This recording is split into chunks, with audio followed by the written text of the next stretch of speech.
think most people know someone who had a meniscus tear surgery at some point in their life. And when I ask patients, oftentimes they say, oh, I had a meniscus repair 5 years ago. And then when I look at the MRI scan, when I look at the surgical note, it's not a repair, it's a resection, it's a trimming where you remove meniscus tissue that's unstable. That's appropriate for a lot of tears. So if you think about what a meniscus looks like, it's shaped like a horseshoe, and the majority of tears are really a little flap that's pulled off. So you can think about the majority of meniscus tears just like a hangnail.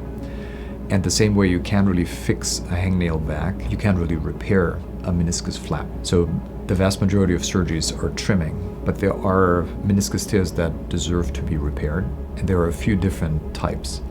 So there's a bucket handle tear where the whole meniscus really tears off the capsule and kind of flips over. Those are repaired with tiny little sutures, and that's an arthroscopic procedure.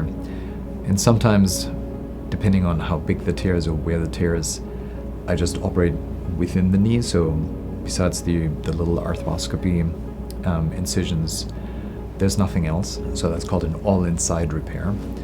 And sometimes it's better done with a small incision where I pass sutures from inside the knee to outside the capsule and then suture on the outside. That's called an inside-out repair. There are other types of meniscus tears like radial tears and horizontal tears that deserve to be repaired. Once the meniscus is gone, that's it. So that's why meniscus preservation, where you really try to repair it, put stitches in, and get the meniscus to heal. For a young patient, that's the right thing to do.